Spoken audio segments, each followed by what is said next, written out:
Vamos abrir as nossas Bíblias no livro de 2 Samuel, capítulo de número 19. O ano passado, estudamos o capítulo 19, versículos de 1 a 10. Nós vamos hoje ver do versículo 9 ao versículo de número 40. Nos diz assim a palavra do Senhor: todo o povo em todas as tribos de Israel andava altercando entre si, dizendo: o rei nos tirou das mãos dos nossos inimigos, livrou-nos das mãos dos filisteus, e agora fugiu da terra por causa de Absalão. Absalão, a quem ungimos sobre nós, já morreu na peleja. Agora, pois, por que vos calais e não fazeis voltar o rei? Então o rei Davi mandou dizer a Zadok e a Abiatar, sacerdotes: falai aos anciãos de Judá, porque seríeis vós os últimos em tornar a trazer o rei para a sua casa, visto que aquilo que todo Israel dizia já chegou ao rei até a sua casa? Vós sois meus irmãos, sois meus ossos e minha carne. Por que, pois, seríeis os últimos em tornar a trazer o rei? Dizei à Amassa: não és tu o meu osso e minha carne? Deus me faça o que lhe aprouver, se não vieres a ser para sempre comandante do meu exército em lugar de Joabe. Com isto moveu o rei o coração de todos os homens de Judá, como se fora um só homem, e mandaram dizer-lhe: volta, ó rei, tu e todos os teus servos. Então o rei voltou e chegou ao Jordão. Judá foi a Gilgal para encontrar-se com o rei, a fim de fazê-lo passar o Jordão. Apressou-se Simei, filho de Gera, benjamita, que era de Baurim, e desceu com os homens de Judá a encontrar-se com o rei Davi, e com ele 1000 homens de Benjamim, como também Ziba, servo da casa de Saul, acompanhado de seus 15 filhos e seus 20 servos, e meteram-se pelo Jordão à vista do rei, e o atravessaram para fazerem passar a casa real e para fazerem o que lhe era agradável. Então Simei, filho de Gera, prostou-se diante do rei, quando este ia passar o Jordão, e lhe disse: não me imputes, Senhor, a minha culpa, e não te lembres do que tão perversamente fez teu servo no dia em que o rei, meu senhor, saiu de Jerusalém. Não o conserves, ó rei, em teu coração, porque eu, teu servo, deveras confesso que pequei. Por isso sou o primeiro que de toda a casa de José descia a encontrar-me com o rei, meu senhor. Então respondeu Abisai, filho de Zeruia, e disse: não morreria, pois, Simei por isso, havendo amaldiçoado o ungido do Senhor? Porém Davi disse: que tenho eu convosco, filhos de Zeruia, para que hoje me sejais adversário? Morreria alguém hoje em Israel? Pois não sei o que hoje novamente sou rei sobre Israel. Então disse o rei a Simei: não morrerás, e lhe jurou. Também Mefibosete, filho de Saul, desceu a encontrar-se com o rei. Não tinha tratado dos pés, nem espontado a barba, nem lavado as vestes, desde o dia em que o rei saíra até o dia em que voltou em paz. Tendo ele chegado a Jerusalém a encontrar-se com o rei, este lhe disse: por que não foste comigo, Mefibosete? Ele respondeu: ó rei, meu senhor, o meu servo me enganou, porque eu, teu servo, dizia: albardarei um jumento e montarei para ir com o rei, pois o teu servo é coxo. Demais disto, ele falsamente me acusou a mim, teu servo, diante do rei, meu senhor. Porém o rei, meu senhor, é como um anjo de Deus. Faze, pois, o que melhor te parecer. Porque a casa de meu pai não era senão de homens dignos de morte diante do rei, meu senhor. Contudo, puseste teu servo entre os que comem à tua mesa. Que direito, pois, tenho eu de clamar ao rei? Respondeu-lhe o rei: porque ainda fala dos teus negócios? Resolvo que repartas com Ziba as terras. Disse Mefibosete ao rei: fique ele muito embora, contudo, pois já voltou o rei, meu senhor, em paz à sua casa. Também Basilai, o gileadita, desceu de Rogelim e passou com o rei o Jordão para o acompanhar até o outro lado? Era Barzilai muito velho, da idade de 80 anos. Ele sustentara o rei quando este estava em Manaim, porque era homem muito rico.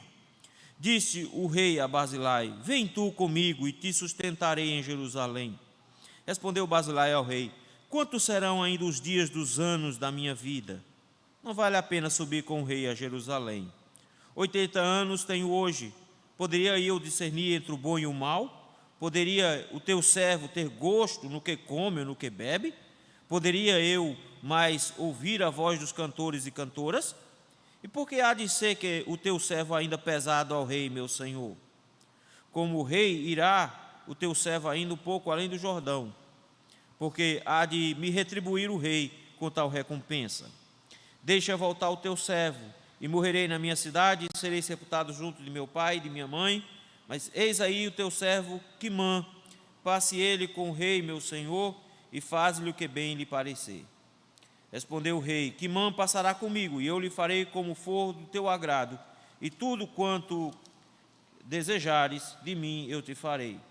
Havendo, pois, todo o povo passado o Jordão, e passado também o rei, este beijou a Barzilai e o abençoou, e ele voltou para sua casa. Dali passou o rei a Gilgal, e Quimã passou com ele, e todo o povo de Judá e metade do povo de Israel acompanharam o rei. Vamos orar mais uma vez. Senhor, meu Deus, graças te damos, meu Senhor, por tudo que o Senhor tem nos dado. Te louvamos e bendizemos, porque tu tens nos abençoado ricamente. Bênçãos como o privilégio de nos juntarmos ao teu povo no dia do Senhor, logo pela manhã, para buscarmos a tua presença. Bênção como termos a tua palavra em nossas mãos, para podermos dela extrair lições e instruções para a nossa vida. Ajuda-nos, ó meu Deus, a contemplarmos a grandeza do Senhor, o poder do Senhor por meio da sua palavra, e assim, meu Deus, nos prepararmos para encontrarmos com o Senhor. É no nome de Cristo Jesus, teu Filho amado, que nós te rogamos isso. Amém. Que todos iremos estar diante do Senhor e prestar contas ao Senhor, nós sabemos. Mas será que nós já nos demos conta de como nós agiremos na frente do Senhor quando Ele voltar? Será que nós já nos demos conta de como pode ser o dia em que nós iremos prestar contas a Deus? O que Jesus nos fala sobre esse dia é que é um dia de surpresas, é um dia de grandes decepções, de muita gente que se achava digno, que vai ser descoberto que não era, e pessoas que se achavam indignas, que vão descobrir no dia que eram. Será um dia de surpresa, mas nesse encontro com o Senhor, nós vamos nos lembrar de quem Ele é e de como Ele vai se apresentar diante de nós, mas principalmente de como nós nos apresentaremos a Ele, na forma como Ele vai nos julgar. O texto que nós acabamos de ler, se os irmãos prestarem atenção, é uma série de decisões de um rei que está voltando. Davi, ele está pagando pelo pecado que ele cometeu com Betseba. O Senhor o está punindo. A ordem do Senhor é que ele deveria punir dentro da sua própria família, com a sua própria casa, sendo a inimiga do reino. Ele tinha dito para o profeta Natã que quem tinha matado aquela ovelhinha deveria restituir 4 vezes. Ele já restituiu 3. Na primeira, ele perdeu o primeiro filho pela mão de Absalão, porque Amnon estuprou a própria irmã. Absalão morre também nessa batalha anterior. Ele já tinha perdido um filho antes, o primeiro filho dele com Betseba, que ainda foi fruto do adultério. Absalão se revolta contra o pai, tenta destruir o pai, toma Jerusalém, assume o reino, mas é impressionante como o Senhor conduz toda a história, e no capítulo 16 nós temos uma série de encontros de Davi, e em cada um desses encontros, Davi toma providências na forma como ele vai agir nos próximos dias. Algumas providências são corretas, outras providências são erradas, mas ele vai conduzindo do jeito que dá. Ele está em tormento e sofrimento, mas o sofrimento iria aumentar, porque na batalha a única preocupação de Davi era com a segurança de Absalão, mas Joabe não deixou que Absalão escapasse daquela situação. sabendo que Absalão estava preso pelos cabelos debaixo de uma árvore, foi lá e matou Absalão. Davi então entra em desespero, nós vimos isso na última semana de estudos. Ele entra em desespero, parece que perdeu a guerra, ninguém tem coragem de comemorar a vitória. Foi uma vitória impressionante, quando Israel, de forma muito organizada, montada em várias estruturas, guerreou e batalhou contra o exército de Israel inteiro, e eles conseguiram vencer. Mas Davi não consegue comemorar, Davi só chora, só lamenta. Capítulo 19 começou com Davi tomando um pito, Davi tomando uma repreensão. Joabe coloca Davi contra a parede e diz: que conversa é essa? Que negócio é esse? Todo mundo está com medo de comemorar, o exército está entrando na cidade como se tivesse perdido. Por quê? Porque você preferia que o exército tivesse morrido todinho, ao invés do teu filho. Como é que você consegue agora dizer que preferia que o seu filho, rebelde e traidor, tivesse ganhado a batalha e nós tivéssemos perdido? Se é assim, diga logo se é assim, porque agora mesmo eu vou abandonar você, montar um exército e tomar o reino. É assim que funciona. Davi então tem um choque de realidade, se levanta, vai então até a porta no versículo número 8, recebe o povo então se apresenta diante do rei, e então finalmente eles conseguem de alguma forma comemorar essa vitória. Mas Israel não está bem, Israel está dividido, Israel está numa situação muito difícil. Era uma guerra civil, não se resolve uma guerra civil do dia para a noite. Davi agora é o único rei que sobrou. Davi agora tem que trilhar todo o caminho de volta, porque ele tinha fugido, tinha passado o rio Jordão. Ele agora tem que trilhar todo o caminho de volta, um pouco mais de 30 quilômetros, de volta para Jerusalém, para de novo assumir o reino. Mas como assumir o reino, se o país inteiro praticamente apoiou Absalão? Como é que ele vai conseguir ser rei de novo? Essa é a grande dificuldade que Davi tem a partir de agora. Então ele vai retornar para Jerusalém, mas tem uma série de problemas que ele vai encontrar no meio do caminho. E nesse caminho de volta agora, ele tem alguns encontros, do mesmo jeito do capítulo 16, e no caso aqui, 3 desses encontros são os mesmos 3 encontros do capítulo de número 16, ele vai tentando resolver esses problemas, mas eu preciso lembrar os irmãos, Davi está machucado, Davi não está bem. Se vocês prestarem atenção no texto, em momento nenhum Davi consulta o Senhor, desde o momento que Absalão se levantou. Ele roga a Deus, ele ora a Deus no caminho, mas desde a batalha que Davi não consulta o Senhor como é que deve fazer. Ele sabe que Deus queria matar Absalão, mas ele tenta impedir o plano de Deus matar Absalão. Ele não vai mais consultar ao Senhor nesse processo aqui, e por conta disso, as decisões de Davi são atabalhoadas, levadas ora pelas emoções, pelos sentimentos que ele está passando, ora pelo calor da situação, ora pela pressão externa. Nesse retorno do rei para Jerusalém, ele vai fazer uma série de julgamentos, e nesses julgamentos, ele nos mostra o que Deus, como nosso juiz, não fará. E é isso que eu gostaria de ver com os irmãos hoje, nesse retorno do rei, uma série de reencontros e um juízo do rei. O juízo começa a partir do versículo número 9, quando ele precisa reunificar o reino inteiro, mas faz isso de forma a gerar partidarismo por meio de negociatas políticas. Davi está com medo de perder o reino e acha que precisa resolver os problemas do reino do seu jeito e não do jeito do Senhor. O que acontece é que todo Israel já começou a fazer as contas no versículos 9 e 10. A conta foi muito simples. Quem é que nos deu as grandes vitórias de Israel? Quem foi que nos livrou dos inimigos? Quem foi que derrotou os filisteus? Resposta: foi Davi que derrotou todos eles. Davi nos deu um bom tempo, Davi nos deu um bom governo. Enquanto Davi esteve no governo, nós estivemos muito bem. Mas nós fizemos o seguinte, nós traímos Davi e nos agarramos a Absalão, achando que Absalão seria o futuro da nação. O que aconteceu? Absalão morreu, versículo número 10. E agora? Absalão morreu, Davi está vivo. Vamos fazer o seguinte, vamos então voltar e chamar o rei, dizer, volta para Jerusalém então, vamos deixar tudo como era antes. Todo Israel já estava pensando nisso, todo Israel já tinha planejado isso. Então todas as pessoas já tinham visto que tinham feito uma besteira ao apoiar Absalão, e que agora precisavam de Davi de volta. Mas Davi então tenta reconciliar o povo do seu jeito. E ele tenta reconstruir o que aconteceu lá no início do livro, do segundo livro de Samuel, que foi a ordenação dele como rei de Israel lá em Hebrom. Quem ordenou Davi rei lá em Hebrom foi Judá, a tribo dele. Logo assim que Saul morreu, ele tenta reconstruir isso. Mas ele tenta reconstruir isso por meio de negociatas. Olha o que ele faz, versículo número 11. Ele chama os seus sacerdotes, ele chama Zadok e Abiatar, e diz: vá para a tribo de Judá. Vejam, todo Israel está se preparando para receber Davi de volta, mas Davi quer o apoio dos seus irmãos, da tribo dele, quer o apoio da tribo de Judá, e ele diz: vai especificamente para a tribo de Judá.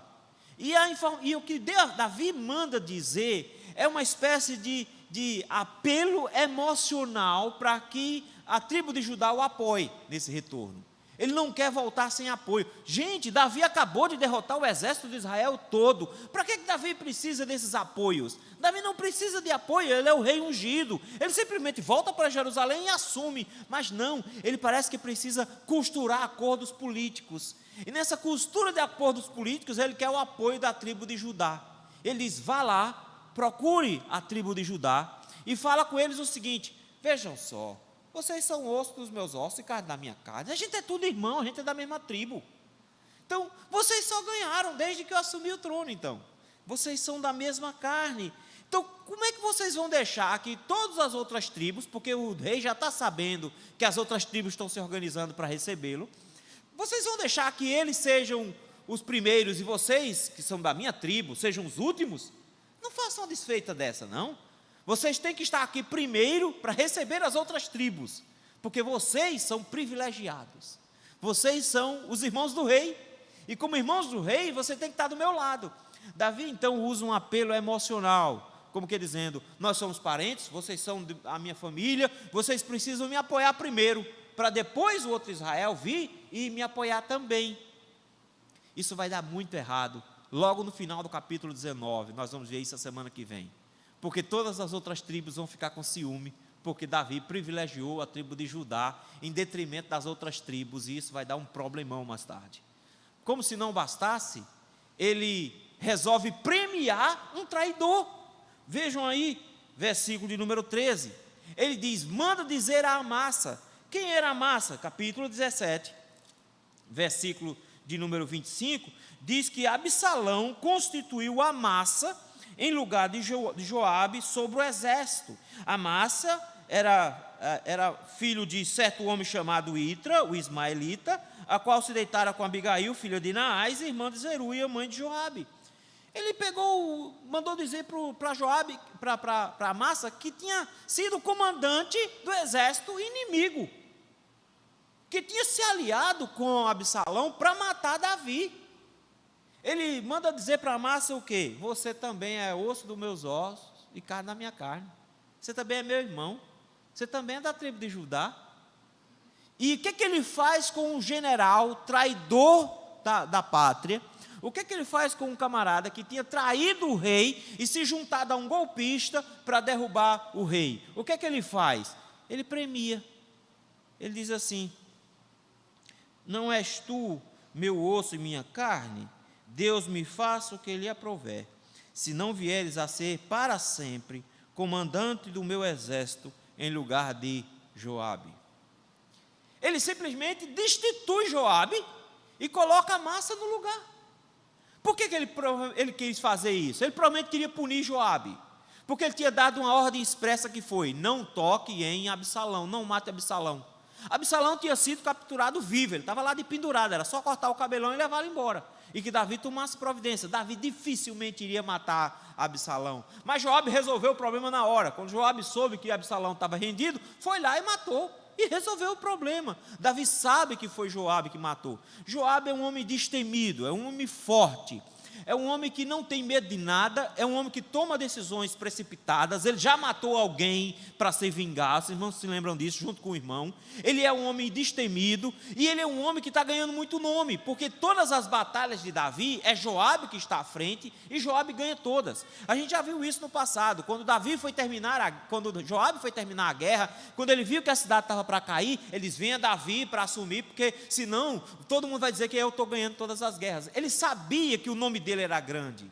Agora ele tem muito poder. Ele tem tanto poder em Israel que ele chegou a descumprir uma ordem de Davi. Ele deu uma bronca em Davi no início do capítulo 19. Então ele tem poder demais. Davi está querendo se vingar de Joabe porque matou o filho dele, porque matou Absalão. Ele está querendo tirar o poder da mão de Joabe, porque ele sabe que Joabe tem poder demais agora. Todo Israel sabe quem ganhou as guerras, todo Israel sabe da bronca que ele deu no rei, então todo mundo sabe que ele está mandando em tudo, ele quer destituir Joabe. E para quem ele escolhe para botar no lugar? Um traidor. Ele escolhe fazer justamente o oposto. Isso vai dar certo? Claro que não. No capítulo seguinte, Joabe vai matar a massa. Simples assim. Porque Joabe não tem esse negócio, ele resolve as coisas ligeirinho. E o que acontece aqui é que Davi toma decisões erradas, ele tenta montar um sistema político de apoio. Como é que ele faz? Ele tenta ludibriar os irmãos de Judá, dizendo, olha, vocês são da minha família, vocês têm que me apoiar. Ele tenta comprar o apoio de Amassa com o seu pequeno exército derrotado, dizendo, vem, eu vou fazer você comandante, com promessas estranhas, você vai ser meu comandante para sempre, até eu morrer agora você será o comandante. Com isso, versículo 14, nos diz que Davi moveu o coração de todos os homens de Judá. O que é que ele fez? Ele tentou conquistar por meio de uma negociata Israel, e eles todos vieram e se encontraram em Gilgal, no versículo 15, para fazer Davi passar o Jordão e voltar para Jerusalém. Mas, meus irmãos, quando ele age com partidarismo e por meio de negociatas, ao invés de juntar Israel todo debaixo de uma mesma mão, o que ele fez foi dividir Israel. E ainda no capítulo 19, nós vamos ver o início de uma segunda guerra civil. E quando chegarmos no capítulo 20, tem uma segunda guerra civil estabelecida, simplesmente porque Davi achou que o seu reino seria estabelecido por meio de negociatas e não por meio da justiça. O nosso rei, quando voltar, meus irmãos, ele não vai voltar fazendo negociatas. O nosso rei, quando voltar, ele não vai voltar de forma injusta, tentando ajeitar as coisas, negociando com os seus inimigos para estabelecer o seu reino. O nosso rei, quando voltar, ele voltará poderoso, grandioso e vitorioso, assumindo sua posição de rei. Não vai voltar traumatizadozinho, porque alguns da família morreu. Ele vai voltar vitorioso como rei glorioso, e derrotará e colocará os seus inimigos todos debaixo dos seus pés, e assumirá o seu reino de forma definitiva. Por isso que nós não podemos achar que haverá a possibilidade de negociatas na volta de Cristo. Muitas vezes nós achamos que tem como dar um jeito. As pessoas do mundo pensam assim, mas o estranho é que a própria igreja está pensando assim, que vai ter como dar uma conversinha, e brasileiro tem essa mania de achar. Brasileiro tem a mania de achar que se ele tiver 5 minutos de conversa, ele convence qualquer um. É por isso que brasileiro não gosta de ser atendido por robô no telefone. A gente liga para o robô por telefone, a gente fala um bocado de coisa para ele, aí ele vai e responde com a resposta técnica, dizendo escolha a opção 1, a opção 2, a opção 3. A gente não gosta, a gente gosta de falar com a atendente, que a gente xinga a atendente, a gente diz um monte de coisa com ela, a gente fala alto, a gente grita, aí ela vai se convencer e vai fazer o que a gente quer. A gente acha que consegue convencer qualquer um. O brasileiro tem a pretensão de achar que consegue negociar qualquer coisa no mundo. Dá nó em pingo d'água. Mas na volta de Cristo não vai ter negociatas. Ao contrário de Davi, voltando para Jerusalém, para assumir o trono, o nosso rei, quando voltar, não vai negociar com ninguém. Não vai oferecer cargos para traidores. Ele vai oferecer punição eterna para os seus traidores. Então, primeira coisa, não se engane, vai ser diferente de Davi. Ele não vai negociar para ter o seu reino. Ele vai tomar posse do seu reino como lhe é direito, e não vai fazer negociata com ninguém. O texto continua a partir do versículo 16, e de novo aparecem algumas figuras lá no versículo 16, e aparece de novo algumas figuras do capítulo 16, a partir do versículo 5. Porque versículo 16 nos diz que aparece Simei, e no versículo 17 aparece outro camarada chamado Ziba. Os dois estavam lá no capítulo 16 também. Simei, o texto nos diz que ele se apressou, e o texto faz questão de lembrar quem ele era. Ele era filho de Gera, benjamita de Baurim. Lá no capítulo 16, quando Davi estava fugindo, humilhado de Jerusalém, passando por Baurim, esse homem aqui, Simei, de um alto de uma barreira, estava lançando pedras e torrões de barros em Davi, e amaldiçoando Davi, dizendo: você feriu a Saul, você foi um golpista, está vendo? Agora Deus está te punindo e está fazendo você tomar um golpe também do seu próprio filho. Finalmente Deus está punindo você pelo que você fez com Saul, e amaldiçoou Davi. Simei, que tinha amaldiçoado Davi, agora de novo está na história. E Davi está voltando vitorioso, está à beira do Jordão para passar de volta para chegar em Jerusalém. E o texto nos diz que ele veio então, mas eu quero que você preste atenção. De novo o texto diz, ele era um benjamita, era da tribo de Saul. Desde a época dos juízes, que os benjamitas não são floxicheire. Quando um benjamita estuprou uma moça e a matou dentro de uma cidade, e todo Israel foi lá e destruiu a cidade toda, e depois foi aquela bagaceira todinha, desde aquela época que os benjamitas são mal vistos. Saul era um benjamita, o primeiro rei de Israel veio dessa tribo fraca e cruel e traidora, é dessa tribo que ele veio. De novo nós temos um homem fraco, cruel e traidor. Simei é da tribo de Benjamim, é da tribo de Saul. Ele tinha amaldiçoado Davi, e o que é que ele fez? O texto nos diz que ele veio e desceu com os homens de Judá para se encontrar. Ele se infiltrou no meio da tribo de Judá que Davi chamou. Davi mandou convocar a tribo inteira. A tribo toda veio, ele se mete no meio. E ele não vem sozinho não. Vejam só o versículo 17. Ele trouxe consigo 1000 homens. O que mostra que ele lá atrás não era um Zé Ninguém, um mendigo que estava azucrinando o juízo de Davi. Ele era um homem forte, era um homem poderoso, era rico. Ele trouxe muita gente. Ele trouxe 1000 homens consigo. E ele vem muito bem acompanhado, para não dizer o contrário. Ele vem acompanhado de Ziba. Ziba é o servo da casa de Saul, aquele que era responsável por todos os bens de Mefibosete, que mentiu para Davi, trazendo presentes para Davi enquanto Davi estava fugindo, mas na verdade estava mentindo, porque ele tinha deixado o filho de Saul, o filho de Jonatas, Mefibosete, preso lá em Jerusalém, mentindo. E Davi tinha passado todos os bens de Saul para Ziba. É com ele. Ele vem com os filhos dele, 15 filhos, vem com os 20 servos, e o texto nos diz que eles já chegam fazendo coisa boa, porque eles se meteram pelo Jordão, na frente do rei, para que o rei visse, e atravessaram para fazê-lo passar à casa real, e para fazer o que lhe era agradável. Eles já chegaram fazendo o que é certo. 1000 homens, acompanhados de Simei e de Ziba, já chegaram, meteram o peito na água, e eles provavelmente montaram uma espécie de passarela, de ponte, ou usando barcos, não se sabe se eles fizeram uma balsa, mas o que acontece aqui é que eles montaram uma maneira do rei atravessar o rio. Eles já chegaram fazendo um negócio bom, e o texto diz que eles chegaram fazendo o que era agradável ao rei. Eles estão tentando bajular o rei. E por que eles estão tentando bajular o rei? Porque eles têm um problema sério na mão. Versículo 18 em diante. Simei se aproxima do rei, se prostra diante do rei. Olha que coisa, né?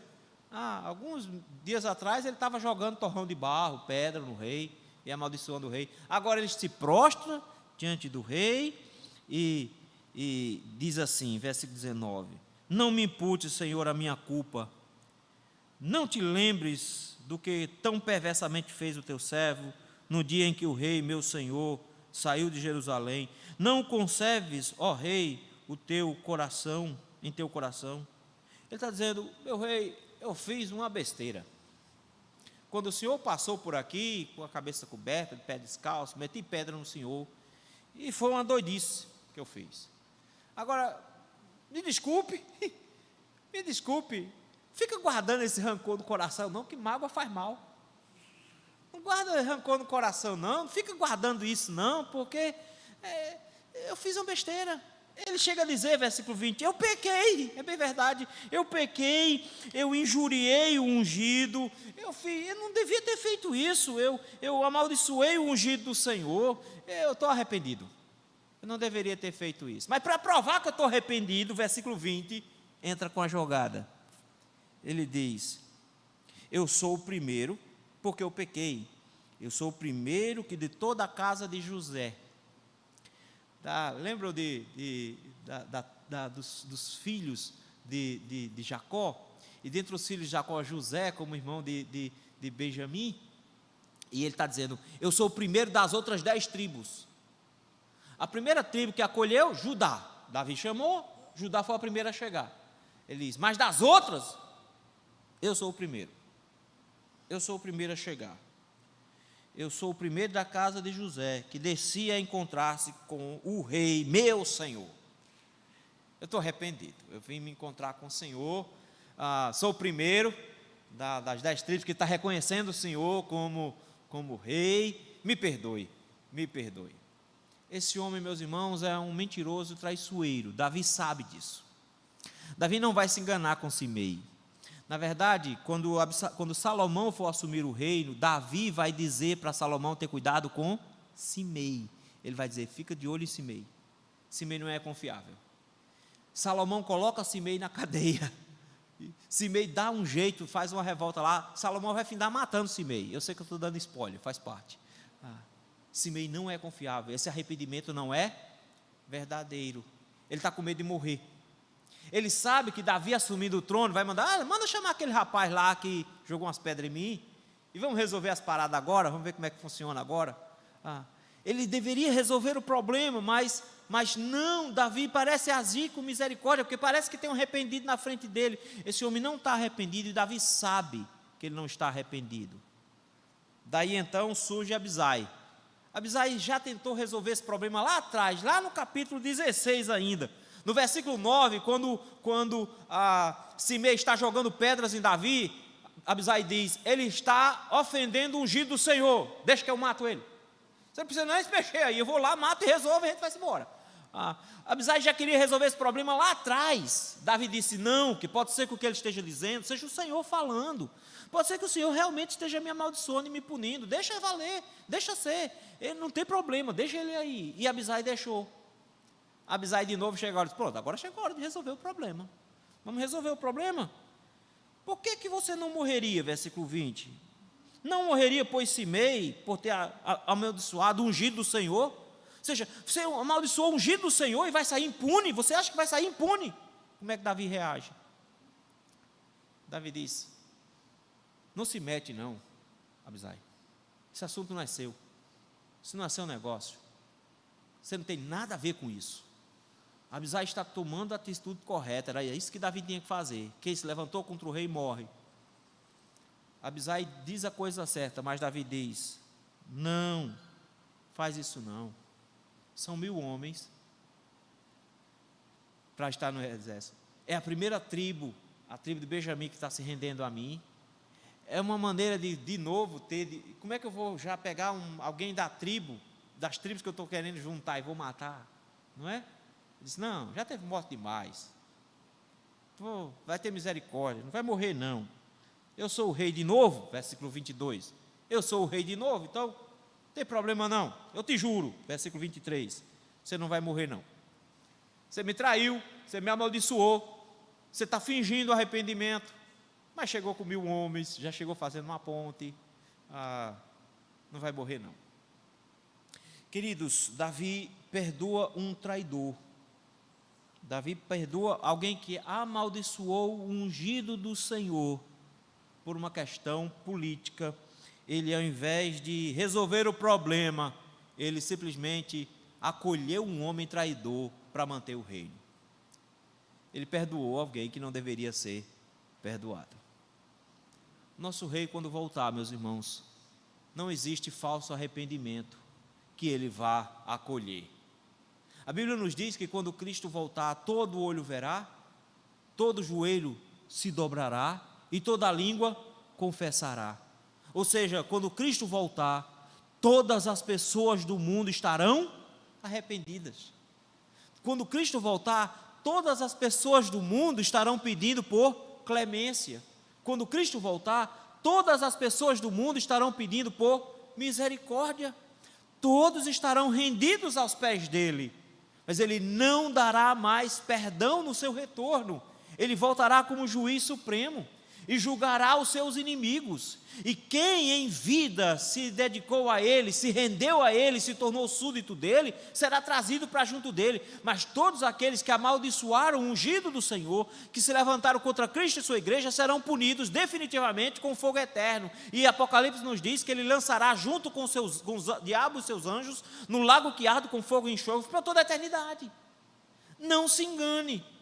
Não existe falso arrependimento possível para trazer em Deus a misericórdia no dia que ele voltar. No dia que Cristo voltar, não haverá mais misericórdia. Davi exerceu misericórdia aqui, voltando como um rei. Mas quando o nosso rei voltar, não haverá mais misericórdia para ninguém. O que nos leva a um terceiro encontro aqui. Primeiro, Davi tenta uma unificação, mas usando de manipulação, de negociatas. Deu errado. Segundo, tem alguém pedindo perdão, mas esse pedido de perdão é falso. E Davi, por medo da pressão, 1000 homens e tal, ele finda cedendo e entregando um perdão. Versículo 24 e 25 e 31 vai nos trazer 2 homens bons, porque até agora foi gente ruim, não estou? Gente que está tentando arranjar alguma coisa do lado do rei, e o rei está fazendo o quê? Acolhendo. Agora vem alguém totalmente diferente, versículo 24, vem Mefibosete. Parece que o texto dá um salto, porque versículo 25 diz que tendo ele chegado a Jerusalém, é como se o texto desse um salto. Davi ainda está para passar o Jordão. Se você for olhar, o texto diz, versículo 40, que Davi vai passar o Jordão ainda, mas parece que o texto dá um salto de Davi já chegando em Jerusalém, porque ele quer contar a história aqui de o que aconteceu com a Mefibosete. Mefibosete, filho de Saul, desceu a encontrar-se com o rei. E aí, meus irmãos, eu quero que vocês vejam a descrição de Mefibosete. Como é que Mefibosete é descrito nesse encontro com o rei no retorno dele? Como é que Mefibosete é descrito? Primeiro, a tristeza absoluta de Mefibosete pela saída do rei. O texto diz assim, versículo 24, que é desde o dia em que o rei tinha saído de Jerusalém fugido, que Mefibosete não tinha tratado dos pés. Como assim? Lembra que ele tinha os pezinhos aleijados? Quando ele era menininho, 5 aninhos de idade, que caiu, ele tinha os pezinhos aleijados. Desde aquele dia ele não tinha tratado os pés. Só Deus sabe como é que estava ele. Quem mais? Desde aquele dia ele não tinha parado a barba, sem essa de ir no cabeleireiro e se arrumar. Desde aquele dia ele estava com a barba toda desgrenhada. Ele não tinha nem sequer lavado a roupa, ele ainda estava com a mesma roupa do dia em que Davi tinha saído. Esse homem se descuidou completamente dele mesmo, em tristeza, por causa da saída de Davi.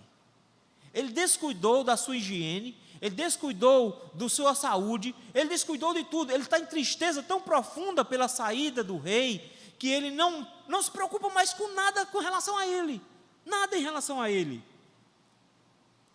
Desde o dia em que o rei saiu, até o dia em que voltou em paz, Mefibosete não cuidou de si, em tristeza profunda por causa da saída do rei. Mas tendo chegado em Jerusalém, o rei pergunta para Mefibosete uma coisa óbvia, que é: por que você não foi comigo? A acusação que se deu lá atrás, por meio de Ziba, é que Mefibosete tinha sido um traidor. Lá atrás, Ziba disse com todas as letras que o Mefibosete tinha trocado Davi por Absalão e que queria dar um golpe para assumir o trono. Veja só o versículo 3 do capítulo 16. Onde está, pois, o filho do teu senhor? Respondeu Ziba ao rei. Eis que ficou em Jerusalém, pois disse: hoje a casa de Israel me restituirá o reino de meu pai. Foi essa a acusação. Ziba se colocou no lugar de Mefibosete e disse: ele ficou lá porque ele queria o trono. Ele não está interessado. Davi vem aqui colocar as coisas em ordem. Davi está tentando organizar essa conversa, esse mal entendido. Ele está lidando com um traidor, lembram? Ele está achando que Mefibosete é um traidor. Mas eu acho fantástico a forma como Mefibosete se apresenta diante do rei. As palavras de Mefibosete são as nossas palavras diante de Deus no julgamento final. São as nossas palavras. É exatamente o que eu e você devemos dizer. Olha o que ele diz. Ó rei, eu não sei que você, depois você presta atenção aí e conta quantas vezes ele chama Davi de rei e senhor, rei e senhor, rei e senhor. Ó rei, meu senhor, o meu servo me enganou, porque o teu servo dizia, abardarei um jumento e montarei para ir com o rei, pois o teu servo é coxo. Ele diz, veja só, eu pedi para colocarem um arreio no jumento, porque eu queria encontrar o Senhor, eu não tinha como eu correr, aleijado, coitado, como é que eu vou? Eu pedi para organizar um jumento, para que eu fosse acompanhando o Senhor de jumento. Lembram que quando Ziba encontra Davi, adivinha como é que Ziba está? Montado no jumento do senhor dele. E ele chega lá e diz, eu trouxe um jumento para dar para o rei. Na verdade era um jumento que o coitado de Mefibosete estava querendo para sair.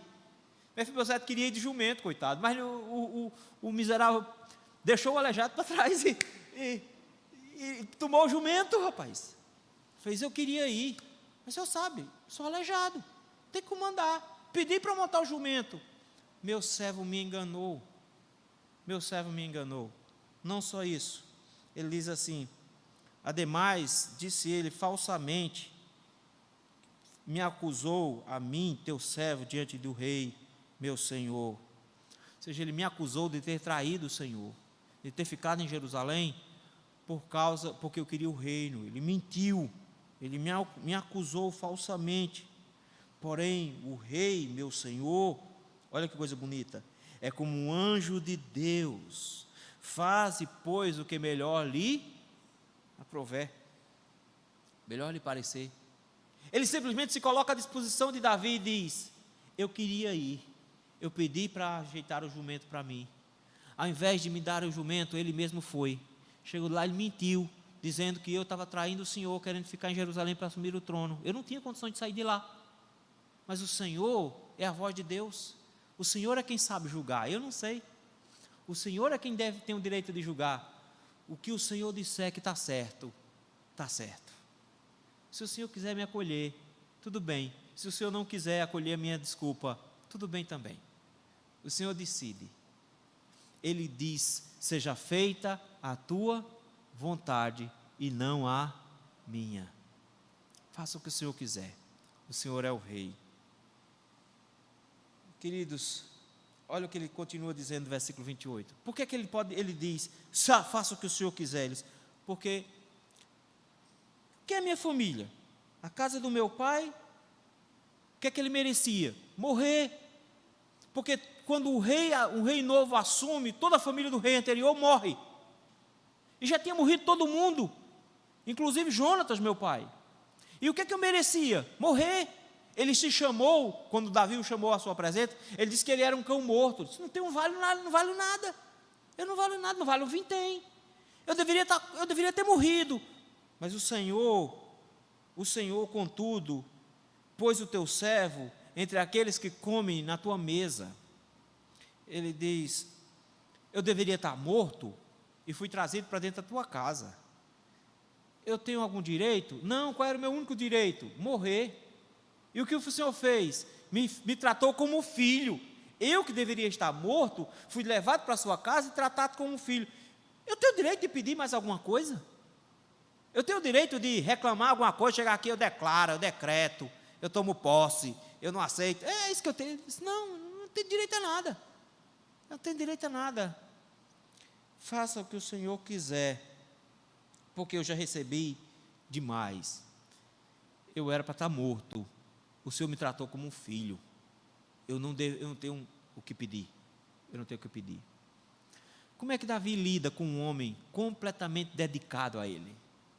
Como é que Davi lida com um homem que está tão jogado aos pés dele, que diz, o que você decidir está valendo, eu não tenho direito a nada, eu não estou exigindo nada, eu não quero nada para mim. Davi lida com esse homem como se esse homem estivesse sendo um enganador contra ele. Davi simplesmente diz assim: por que ainda fala dos teus negócios? Ou seja, você está querendo me enganar, que você quer as coisas de volta. Porque lá no capítulo 16, quando Ziba disse que Mefibosete tinha ficado em Jerusalém, ele tinha dito para Ziba: tudo que pertencia a Mefibosete agora é seu. Todos os bens de Saul agora pertenciam a Ziba. Ele está pensando: o que é que você está querendo? Está querendo falar isso para mim, para tomar de volta os bens. Você quer que eu devolva para você os seus bens, é isso que você quer. O que é que Davi faz? Davi não devolve. Davi comete uma injustiça. Davi diz assim: resolvo que repartas com Ziba as terras. Ziba mentiu para Davi. Ziba enganou o rei. Ziba foi falso. Ele enganou o rei para ficar com as terras. Mefibosete não tinha o que fazer. Ele não tinha como fugir. Ele não tinha como resolver o problema. Ele mostrou que estava mal por conta disso. Ele é completamente dedicado a Davi. Ele está nas mãos de Davi. O que Davi faz com ele? Davi o pune, tirando metade dos bens dele. Davi diz: eu te dou só a metade. A outra metade continua com o traidor, o servo mau, que roubou do seu senhor as posses dele. Devolvo só a metade. Você pode pensar assim: agora está na hora da revolta, né? Mefibosete: só a metade? Só a metade? Eu tinha tudo, ele mentiu. E era a hora que a gente ia entrar para reclamar, né? A gente ia dizer: senhor, está fazendo nada assim não, senhor, olha a figura do Ziba, miserável, traiu, deixou o aleijado para trás. Que pode? Onde é que está a lei? Olha a resposta do Mefibosete, versículo 30. Fique ele muito embora com tudo. Ziba diz: estou nem ligando para a terra, para animais, fazenda. Pode deixar tudo para ele. Quero nada. Porque a única coisa que eu queria, eu já tenho. E o que é que eu tenho? Já voltou o rei, meu senhor, em paz à sua casa. Ele diz: minha alegria não é meus bens. Eu não vim aqui por eles. Eu não quero o que o Senhor pode me dar. Eu vim aqui comemorar, porque o meu rei voltou. É a única coisa que eu tenho. Essa é a única atitude que se espera de um cristão na volta de Cristo. Nós não queremos a volta de Cristo porque a gente quer ir para o céu. Porque a gente quer simplesmente se livrar das coisas. Como dizia a música antiga: que bom seria se Jesus voltasse agora, então eu deixaria de sofrer. É como se eu quisesse a volta de Cristo só para eu ficar bem. Ele fez: eu não estou nem ligando para a minha circunstância, eu não estou nem ligando para a minha situação. A minha única alegria é: meu rei voltou, e voltou em paz, e voltou bem. Minha única alegria é saber que o meu rei retornou. É minha única alegria. Nesse sentido, ele diz: eu não estou interessado em ter nem metade, nem tudo. Deixa tudo para Ziba. Eu estou feliz. Mas o que é que Davi fez? Davi o puniu, mesmo ele sendo um servo bom e fiel. O nosso rei não vai fazer isso. Quando Cristo voltar, meus irmãos, nós teremos a mesma atitude de Ziba: faça o que o Senhor quiser, eu estou nas tuas mãos, a sua vontade é a vontade perfeita. Eu não merecia nada, eu já ia para o inferno mesmo, o Senhor já me salvou, me tratou como filho. Que o Senhor faça o que o Senhor quiser, mas o nosso rei não vai nos tratar como Davi tratou o Mefibosete. O nosso rei vai nos acolher e dizer: vinde benditos do meu Pai, vinde benditos do meu Pai. Ele nos dará a herança dos céus, tudo será nosso. Nós não seremos maltratados quando ele voltar. Por último, meus irmãos, temos um último encontro.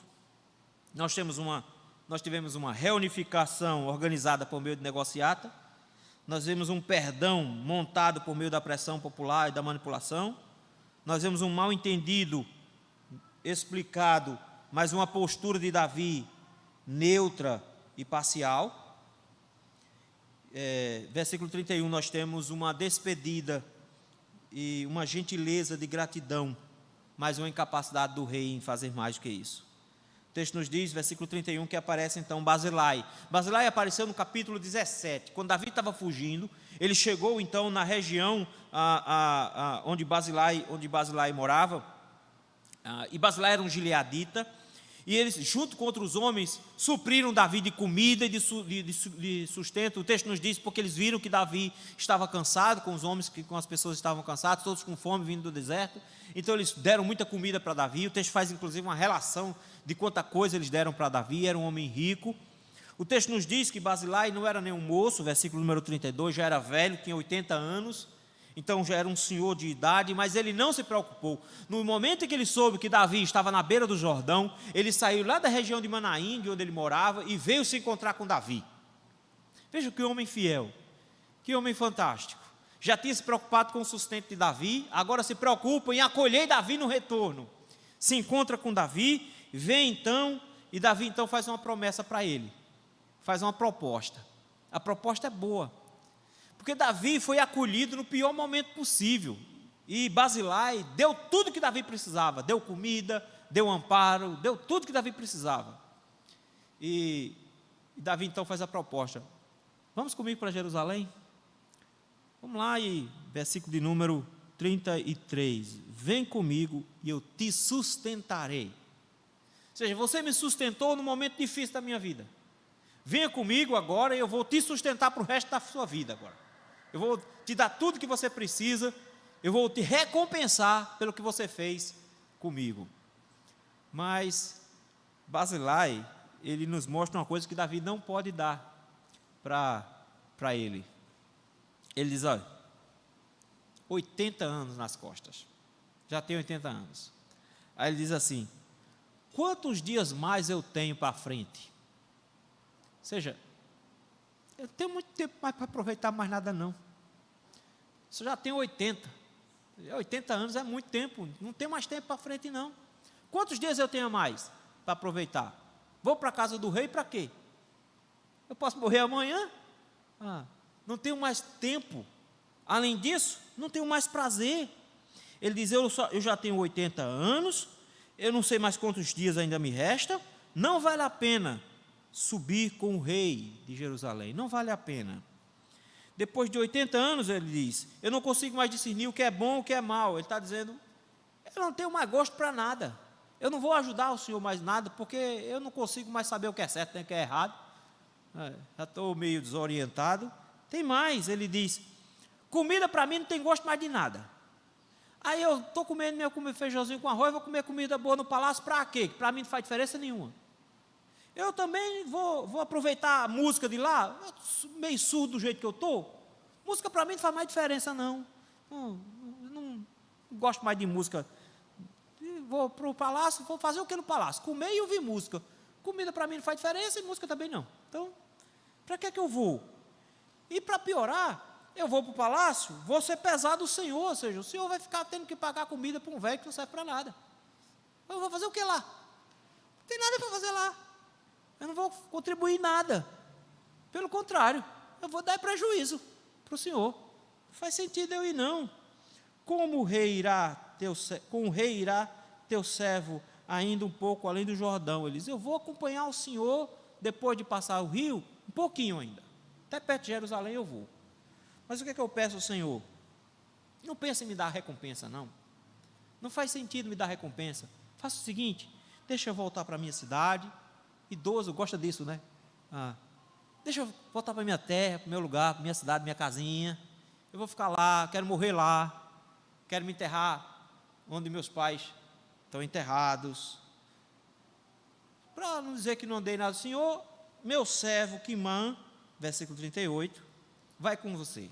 O texto diz que é servo, mas à frente o texto vai dizer que era filho dele. Então, ele está chamando de servo, mas Quimã era o filho dele. E ele diz: faz o seguinte, Quimã é jovem, tem como aproveitar melhor o palácio, leva Quimã com o Senhor. E Davi vai dizer que vai levá-lo. Leva Quimã, faz o que o Senhor desejar. O que o Senhor queria fazer para mim, faz para ele. Davi diz que ia levá-lo, e Davi realmente levou. Mais à frente vai dizer que na região próxima a Belém, havia uma região que era chamada região de Quilã. Então, é possível que Davi tenha dado algumas terras dele para esse cara chamado Quilã, que era filho de Barzilai, mais à frente. Davi então vai, versículo 39, passando o rei o Jordão, beijou Barzilai, o abençoou, e Barzilai voltou para casa. Davi atravessa o rio. O que Davi pode oferecer em recompensa a Barzilai? Não pode oferecer mais nada. Davi não tem nada para oferecer a Barzilai. Ele até quer, mas Barzilai diz, não tem tempo, nem tem condições mais, não tem como oferecer. O nosso rei, meus irmãos, quando voltar, não vai ter essa dificuldade de Davi, não vai ter esse problema com Davi, porque ele saberá nos recompensar. Ele vai dizer com todas as letras: estive nu e me vestiste, estive preso e me visitaste, tive fome e me deste de comer, tive sede e me deste de beber, foste fiel no pouco, sobre o muito te colocarei. Ele vai ter condições de me recompensar. Eu vou ter problema com idade? Não vou ter problema com idade, porque simplesmente não faz diferença se eu terei 80, 90, 100 anos. Eu terei toda a eternidade pela frente, eu terei dias e dias e dias para aproveitar. Eu terei um novo corpo capaz de aproveitar a comida e a bebida e as músicas. Eu conseguirei aproveitar. O Senhor tem sim recompensa para dar aos seus servos, aqueles que são fiéis a Ele. O Senhor tem sim recompensa, e quando Cristo voltar, Ele vai sim recompensar-nos. Ele nos promete galardão. Davi não conseguiu, mas nosso Rei Jesus vai conseguir. No retorno de Cristo, meus irmãos, cada um de nós receberá o nosso galardão. Nós não vamos estar lá por causa disso, nós não vamos querer ir para lá por causa disso, mas nós seremos recompensados, porque o nosso Deus é justo. Ele nos recompensará no final. Isso nos faz ver, meus irmãos, a maneira errada como Davi se comportou, mas a maneira correta como o nosso Cristo vai nos recompensar no final. Nosso Cristo, meus irmãos, quando voltar, quando o nosso Rei voltar, Ele não vai usar negociatas, Ele não vai negociar em partidarismos. Ele, pelo contrário, punirá os seus inimigos e recompensará os seus santos. E Ele não vai se deixar levar por negociatas. Então, se fica uma advertência para nós hoje pela manhã, vamos nos preparar para encontrar com Cristo, porque não vai ter como negociar quando Ele chegar, não vai ter como negociar para entrar nos céus, não vai ter como conversar para levar um lero com Ele e de repente conseguir entrar. Ou nós estamos preparados hoje, e não terá como entrar depois. Não haverá como Ele perdoar os seus inimigos. Ele não vai usar de misericórdia. Ele não vai dar aos traidores recompensa boa. Ele não vai honrar traidores. Pelo contrário, Ele vai punir todos eles, lançando no lago que arde com fogo e enxofre. Então, se nós temos que nos encontrar com o Senhor, vamos nos preparar agora. Nós temos que agora, nesse momento, estar prontos para nos encontrarmos com o Senhor, e não como traidores, tentando achar que vai conseguir negociar alguma coisa com Ele depois. Além disso, meus irmãos, nós temos que pedir perdão agora. Não podemos achar que pedir perdão depois vai dar certo. Uma vez morto, segue-se o juízo. E mesmo que Cristo não volte hoje, pode ser que a gente vá se encontrar com Ele. Nós temos que solicitar o perdão sincero do Senhor agora. Nós temos que nos reconciliar com o Senhor agora, porque no seu retorno não vai ter mais perdão. Eu sei que vocês devem ter assistido Voltados para Trás, Deixados para Trás lá, o filme e tal. Talvez você tenha lido aqueles folhetinhos que davam lá na década de 80, falando que quando o Cristo voltar, depois da primeira vinda, vai levar um pessoal, e o que vai ficar para trás vai se arrepender ainda. Pode ser você esteja pensando que tem uma repescagem. Deixa eu dizer para você com todas as letras, não vai ter repescagem não. Não vai ter. Rendamos-nos ao Senhor hoje. Vamos pedir perdão a Jesus Cristo hoje. Vamos confessar o nosso pecado hoje, porque pode ser que hoje seja o dia do nosso julgamento. E depois da morte segue-se o juízo, e quando o nosso Rei voltar, não haverá mais como Ele conceder perdão. A graça foi retida, todos vão se arrepender. O inferno é um lugar de arrependidos, de pessoas que choram 24 horas por dia por tomarem decisões erradas, mas não faz diferença nenhuma, porque estão debaixo do juízo de Deus. Enquanto a porta da graça está aberta a nós, vamos pedir perdão, vamos nos reconciliar com o Senhor.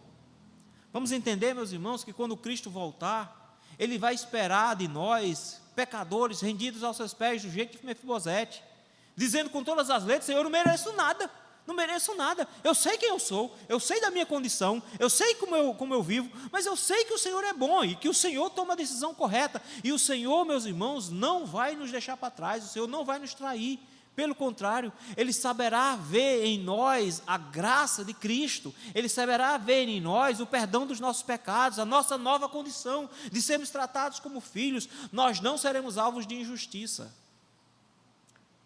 Ele não vai nos deixar para trás.